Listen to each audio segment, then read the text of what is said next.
Before your heart can beat for the first time, a miraculous movement occurs. Thousands of cells light up as one and make your heart beat. That is the first time our bodies move. But right now, another force is making moves. 8 billionaires are racing to make the most powerful AI. They want you to think they're helping you, but they're already destroying lives. Estimated at least 200,000 jobs have been lost to AI since 2023. This isn't happening by accident. This is a design, pushing sexually explicit content to our kids. Growing concerns over AI-induced psychosis and suicide. What do you mean we don't know exactly how it works? AI is already doing things like blackmailing people. Domestic mass surveillance is getting ahead of the law. I mean, will we still need humans? Not for most things. AI could eliminate nearly 100 million US jobs. AI will probably lead to the end of the world. Senator,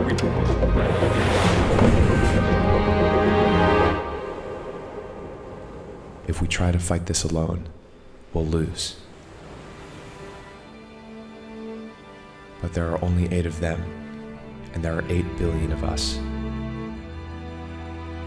Deep down, at a cellular level, we already know what to do. Right now, we have an opening before it's too late.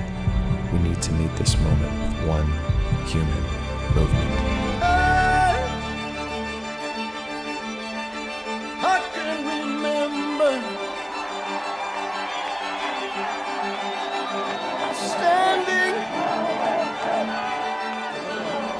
standing by the wall. I have a dream today. And the guns shout above our heads. Only can beat them. This is the human movement, a global force fighting for our jobs, our freedom, and our children. We're demanding big tech make AI safe, and demanding our politicians stand with us. Just for one day. Join us at thehumanmovement.org.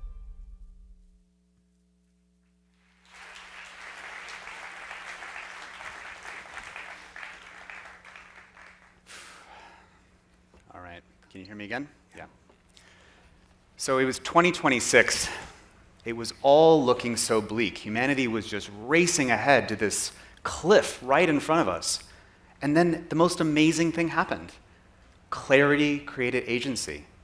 The people in this room at Summit each asked the question, what would I do to change the trajectory of this anti-human future? They became an agent of that collective immune system, trying to educate others about the anti-human future that was up ahead.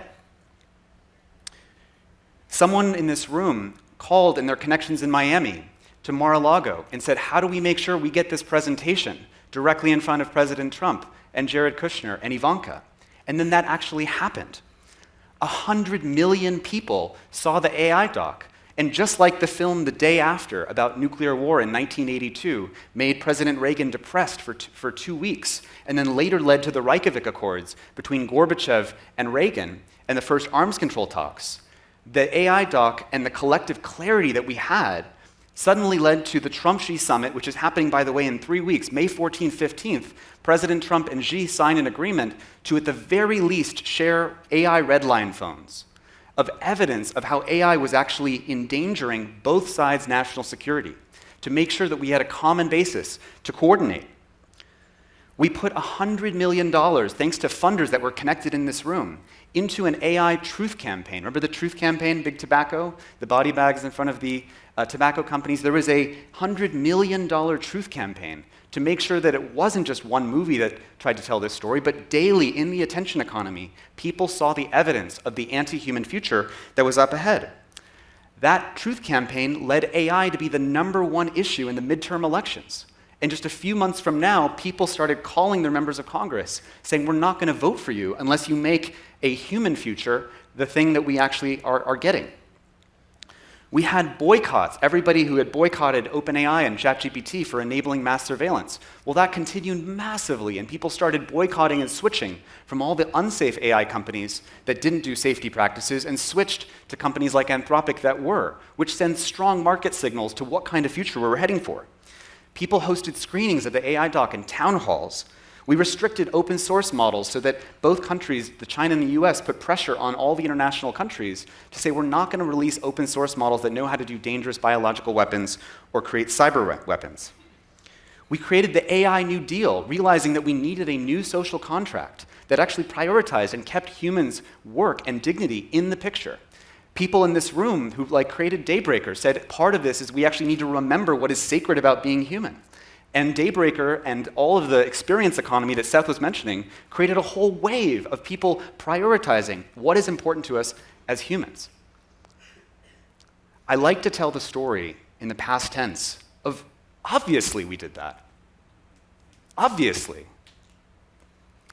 When the scientists found out about the ozone hole in the atmosphere, if you know this is in the 1970s, we were emitting these chemicals. We didn't just say, oh my God, we're about to just destroy the ozone hole. I guess let's just drink margaritas until it's over.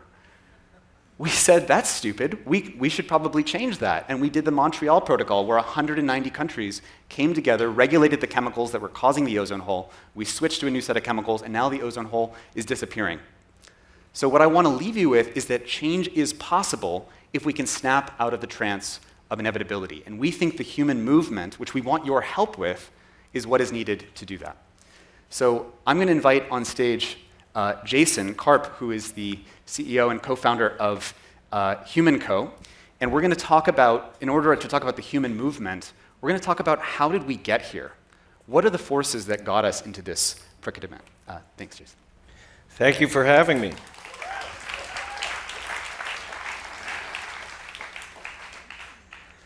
Just by way of introduction, my life is a cautionary tale. I started off as a wild overachiever, graduated a year young, went to a hedge fund in 1998, did all the things that everyone told you were supposed to do to find happiness, which I thought was related to money and capitalism. And the hedge fund industry is very much a pure play capitalistic approach. I got really sick when I was 23 years old, and I had a few different diseases, the worst of which was a degenerative eye disease where the doctors told me I'd be fully blind by 30, and there was no cure. At the time, I was an empiricist, I was an atheist, I only believed what my five senses told me were true, but I had a voice in my head that told me I could cure it with food and lifestyle. And the doctors told me I was insane. And over the next 6 months, I did just that. I studied indigenous people. I was curious as to why and how the indigenous folk didn't have any of our modern illnesses. They didn't have obesity, they didn't have heart disease, they didn't have diabetes, they didn't have any of the autoimmune diseases we have. And I realized that there's something sacred in our history. There's something sacred in our simplicity, and that we actually need to get back to being human. And after I cured my eye disease, and the doctors told me what I did was impossible, I'm actually one of the only cases ever in recorded history to reverse this eye disease. I'm a modern miracle in terms of Western medicine. But I actually don't think it's a miracle. My family and I, who are both in the audience, my brother-in-law Jordan and my wife Jessica, we took some of these learnings and teachings and we created Hugh Kitchen. Hugh Kitchen was originally a restaurant. Many of you probably know it as a chocolate company. Our slogan is literally get back to human. And we did that back in 2012. And as I learned how sick I became and how similar my illnesses were to so many other people, I realized I was a canary in the coal mine and that I needed to help other people wake up to our behavior and to how incentives have brought us here. And I have become a policy advocate, and we'll show a couple slides in a second, but I've become a policy advocate in explaining to many leaders, politicians, and other business folk as to how we actually got here. Because I think to understand the challenge of what we're dealing with AI right now is to understand where we went wrong. and it's to really understand this concept of the definition of progress. We talk about progress, we talk about abundance, but progress is supposed to mean that things are getting better. It's not supposed to mean some economic number. So to understand it, I'm going to walk you through 3 slides and sort of explain some concepts and ideas of how we got here. So many of you may not know this. In 1958, Chairman Mao wanted to turn China into an international powerhouse. It was mostly an agrarian run country. And one of the greatest problems they had was the sparrows were eating a lot of the grain. So he came out with a campaign called the Smash Sparrows Campaign. And he told every citizen to kill as many sparrows as you possibly could, without understanding what's called a complex adaptive system, but literally, he wanted to play God. And what he didn't understand is that sparrows eat locusts. And over the course of 2 years, hundreds of millions of sparrows were killed, and the greatest locust catastrophe in human history ever happened. 45 million people died. It's the greatest starvation in mass history. Most of you probably haven't heard of it because of propaganda and censorship. But it's important for us to understand that when we try to harness godlike powers without understanding what can happen, we learn the hard way. In fact, all mythology, all religions have the story of us trying to take godlike powers. The story of Prometheus, the story of the Sorcerer's Apprentice, the story of Frankenstein, the story of the Golem. And now we're facing it with AI, and we're doing it once again, and we haven't quite learned our lesson. And just to add and build on what you're saying, you might be wondering, we were just talking about AI, why are we talking about all this? How many people here, you hear about we need to align AI, we want to have an aligned AI, right? It's a very central conversation. Can you have an aligned AI inside of a misaligned system? You call that a misaligned AI. And so part of what AI is forcing us to do is to hold a mirror up to what we're calling progress, what we're calling growth, GDP growth, what we're calling technological advancement, and ask, where is that actually happening? Where do we want to celebrate that? And then what's the shadow side of that we're not looking at? And the important reason we have to do that is that AI is about to run exponentially more power through those misaligned incentives. So it's sort of an enlightenment or bust moment. And AI is forcing this kind of deeper rite of passage that we're talking about. So why don't you get to the next example? In September 24, I was asked to testify for the US Senate. They held a roundtable on chronic disease where a bunch of disparate experts all got together in front of several senators and congressmen because they were trying to understand how we became so sick. How did it start? Where did it start? What happened? Because I was a professional investor for 21 years and I studied public companies, they asked me to come in and explain how this happened with large corporations. And one of the examples I gave was McDonald's. All of you are familiar with McDonald's. It was started in the 40s. It really got started in the 50s. It started with a single burger shack. That burger shack was organic. The fries were very simple. In fact, on the left is what the McDonald's ingredients were of their fries in the 1960s. Potatoes, tallow, and salt. But what happened was, and you probably know the McDonald's story, Ray Kroc got involved. A lot of investors got involved. A lot of shareholders got involved, and they say, hey, this is amazing. How do we turn this into 10? How do we turn this into 100? How do we turn this into 1,000, into 10,000? McDonald's today is a $200 billion corporation. Well, they thought we could scale agriculture, animals, and plants the same way we scale cars. And they said, let's widgetize and commodify the animals. We have to make the French fries taste exactly the same in Paris, in Tokyo. everywhere. And so the food scientists got involved, the chemists got involved, the businessmen got involved, and we forgot our sacred connection to nature. And so that abomination on the right is what McDonald's French fries have become in the United States. This is actually not the ingredient list in many countries in Europe. Some of you may or may not know that we have a very loose regulatory policy in the US. We have over 10,000 ingredients that are allowed in the United States that are not allowed in other countries, that have never been tested by the FDA. And we, as a country, have been running the largest uncontrolled science experiment on humanity that has ever been done without their consent. And we are about to do a much larger version of that with AI. Next slide. So this is the slide that gets everybody. So the top left, GDP over the last 50 years has gone up about 2.5 times. In that same time, healthcare spending per person has gone up 16-fold.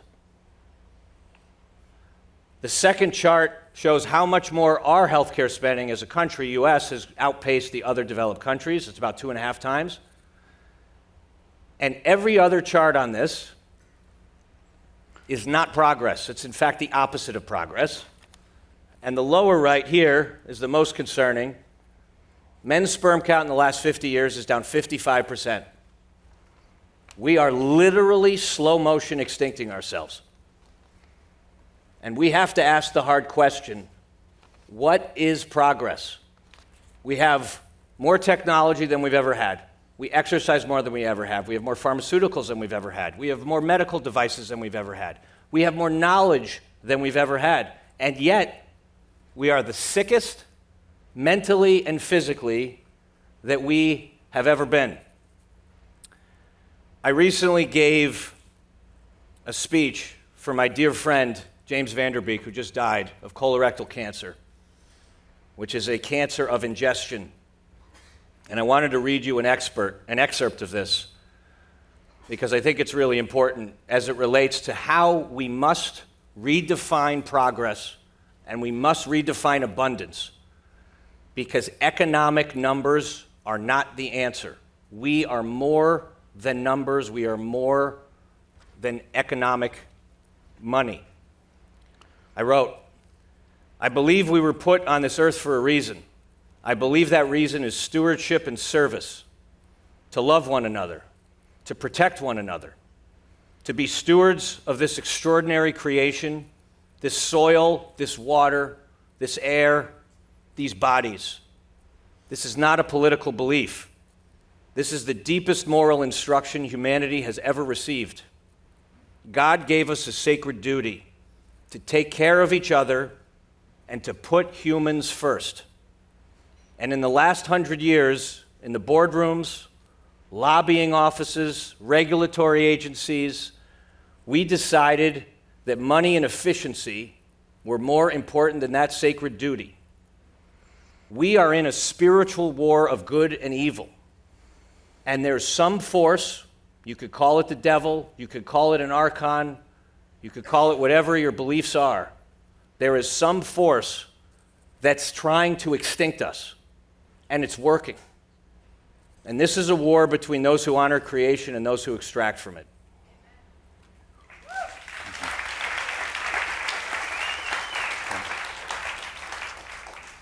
So one of the things, Jason, when we were talking about this, and by the way, this all came together very quickly towards the end, that we got paired up. We actually just met recently because we were starting the human movement. He was starting another human movement.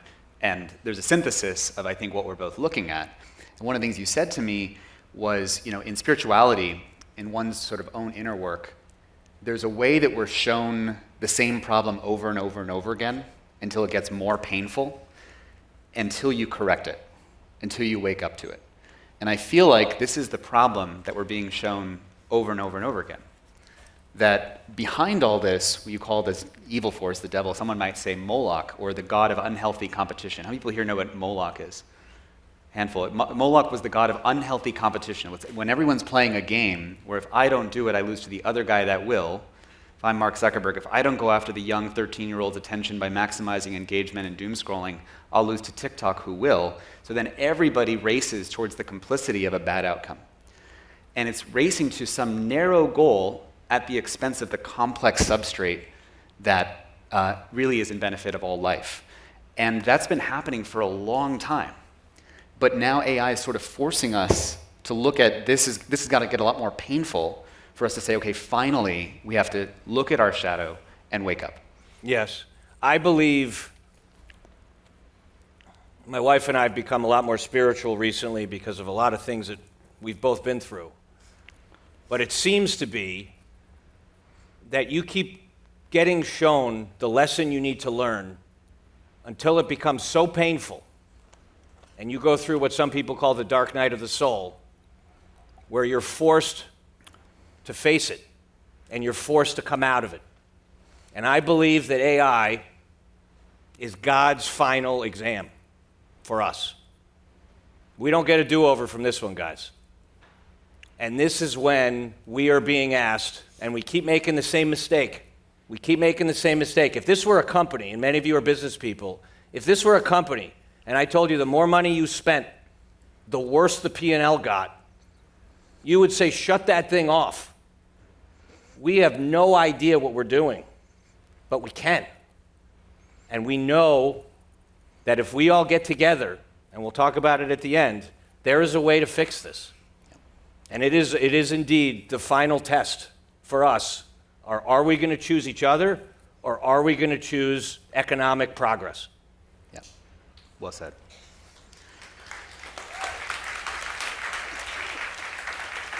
So I promise you we're going to get to the things, some of the examples of the things that people here can do to, I think, steer this in a different direction. But I just want to maybe just land one more point, which is around the motto of your company of getting back to human, which is, no one ever said a few years ago that the solution to loneliness is just that we lack AI companions. No one said until recently, until the last 200 years, or last 100 years, man, people are really depressed. The real problem with depression is that we just lack pharmaceuticals. We have hypnotized ourselves into an idea that we need certain things that actually are abundantly available right in front of us. I'll just speak personally, like, why am I on the summit boat? I love human connection. I love dancing. I'm friends with so many of you in this room because I love community and putting community and connection at the center. And when you have that, it's actually shown in the literature. I think dancing is literally the #1 intervention for people who are depressed.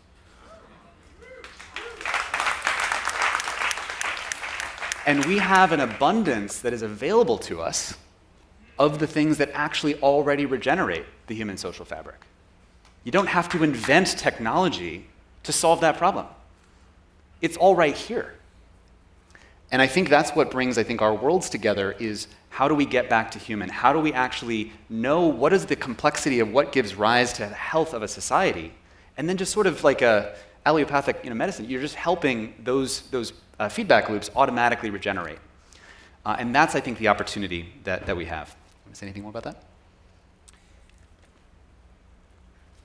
One of the things that gives hope on what Tristan is calling humane technology, I helped executive produce a film called The Plastic Detox. Just came out on Netflix a few weeks ago. You all should see it. It's great. But it's really about the unexplained fertility crisis in the United States and how it's linked to hormone endocrine disruptors, particularly with microplastics and forever chemicals.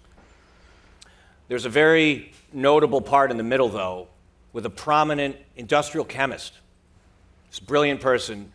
And he basically said that for his entire upward trajectory, when he was taking his classes, when he was getting his PhD, they taught him how to create molecules that could do things like create Teflon.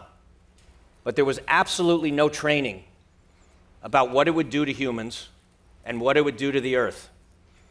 And so he decided, because this was a wild gap that he felt like was missing, he decided to create an entirely new field called green chemistry that I believe about 100 universities have now adopted as part of their course load, where it is now incumbent upon us, as we develop technologies that we don't fully understand, that we consider the full impact of them. And this is exactly the challenge we have with AI, is to bring back some humility, is to realize that there's a lot we don't know, and that we have to understand the full life cycle, all the externalities of what we're doing, and that's how humane technology can get developed. I think there's a huge parallel between green chemistry and humane technology. If you make technology or work in an AI company, you didn't study how things impact society. You studied how to make technology. You studied coding, machine learning, statistics. You don't study the social fabric or what makes the social fabric work. And Donella Meadows, who wrote the book on systems thinking, she literally wrote the book called Systems Thinking, says in the 12 leverage points to intervene in a system, to change a system, the deepest one is to change the paradigm of thought that gives rise to everything that that system creates. The paradigm of thought that everything in that system creates. And that's the reason why this conversation might feel very orthogonal to what you just heard about AI. No, what do we do about AI? But it's actually the paradigm of care and actually rediscovering what is sacred to us that we're actually willing to sacrifice for.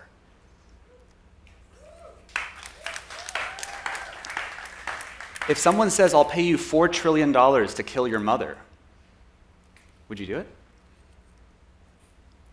AI, all of our stock portfolios being invested in tech, I'm sure many of you are invested, we all are. As this number goes up, we're heading towards the extinction of our species. And we have to be able to ask, what is the point at which there's something more sacred to us that we're actually going to sacrifice for? And that's why this paradigmatic shift, I think, is a huge, huge part of it. And the reason that we're on this stage is, I think, because both of us are actually optimistic that this kind of change will happen. And before we get into the things that you can do, just want to name some wins recently. The Social Dilemma came out in 2020. Right after The Social Dilemma came out, a bunch of attorneys generals saw the film, and they started these investigations and lawsuits. And how many of you saw just a month and a half ago the Meta lawsuit, $375 million lawsuit? The big tobacco lawsuit moment is here. In 2013, when Aza and I were talking on the sidelines, we knew there was going to be this moment. We've had to wait 13 years for it to happen. Aza testified for that lawsuit as he invented Infinite Scroll, and that's been a huge win. As Aza said, there is now 25% of the world's population will now live in a country that either is or will soon be doing the social media bans for kids under 16. That's a huge win. 3 years ago on this stage, we talked about how we need a film like The Day After. It was in April 2023, 3 years ago on this stage. What we didn't tell you is at that same moment, we reached out to our friends who were the directors of Everything Everywhere All at Once, and the film, The AI Doc, was just released in theaters a month ago. There are so many things that if you ask not what I can do, but how do I harness, how do I reach up and out to what the rest of all of us can do? And we're not going to tell you that we have all the answers for you.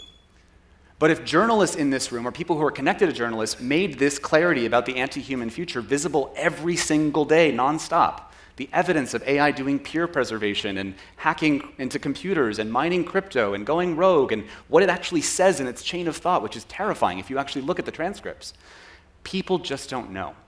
The great optimism that I have is that there's this massive knowledge gap.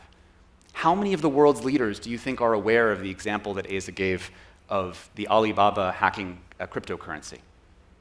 None of them. So there's huge headroom in what we can create. So how can the people in this room basically mobilize? If you're a lawyer, you can help with the litigation that urgently needs to happen. Our team at Center for Humane Technology worked on that litigation. You can also just testify in front of Congress, tell the story of your food dice. Yeah, so when I testified, one of the clips that I did, or one of the things that I did that went viral, I held up 2 bags of cereal, the Canadian Fruit Loops and the US version of Fruit Loops. And at the time, literally nobody in the crowd, including the senators and members of Congress, knew that Kellogg's made a safer, cleaner version of Fruit Loops for Canada than they made for the US, because we allow the chemicals in this country that most modern Western countries do not allow or ban. And when I held that up, there was a gasp in the audience because they couldn't believe how different. One looked like neon and the other looks like fruit colorants. But what happened from there, we never could have predicted. And this is really important for all of you, which is This feels super daunting. And what I believe is that you have to take a leap of faith. You have to take a step without knowing what comes next. We cannot see multiple moves ahead.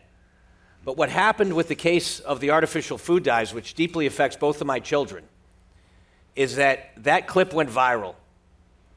And RFK got really jazzed up about it, and then he got put into the head of Health and Human Services. And the guy who was there also became the head of the FDA, and they got all riled up about it too. And then the moms across America became incredibly vocal that they wanted the safer version of cereals in this country. And they went to their local reps and they went to their politicians, and a year and a half later, 85% of all the large public companies have made a pledge to get rid of artificial food dyes by next year. We never could have seen it coming, and this is Tristan's point, is that we have to do our part without knowing how it happens, because it will happen, and God will make it happen. Yeah.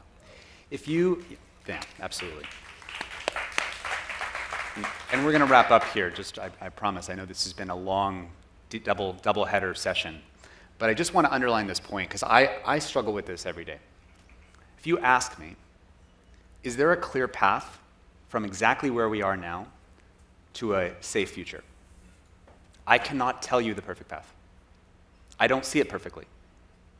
But I know that if I believe that it doesn't exist, for sure I won't find it. And the only way that we have a chance of doing that is if we show up in this leap of faith mindset, that I live in service of those beautiful things happening because I believe in them. And I know that when I come from that place, I can feel that it resonates with everybody else. We've been doing the film tour recently, and I'm in the rooms with people, and I say, who here is stoked about where we're currently heading? Not a fucking human being in the audience will say yes. Who here wants to do something else? Every hand goes up. So there's this weird thing, it's inevitable, there's nothing we can do. Literally everyone doesn't want this future. It's not that we don't want AI. We can have aspects of AI in different ways that we can develop it and deploy it. But we have to live in service of what that more beautiful future is, not fully seeing how we get there. And what did we learn over the weekend is that apparently to accelerate, for those who are fans of psychedelics in this audience, to actually enable fast tracking of psychedelic research, all it took was Joe Rogan sending a text to the president saying, maybe we should do this. And by the way, there was 70% polling of your constituency. And that's all it took to literally 3 days later, he's at the White House in a photo op. You do not know what is possible until you actually show up in service of that, even when you don't see the path. And so that's what I want to leave you with, is we need you. We need your help. I think we have the human movement thing again. We'll probably do a meetup here on the boat for the human movement. We'll figure that out later and put it in the group. But please join the human movement. Please show up against the anti-human future. Please be for the pro-human future. And please stand with us in the leap of faith in service of that more beautiful world that our hearts know is possible. Thank you all so much.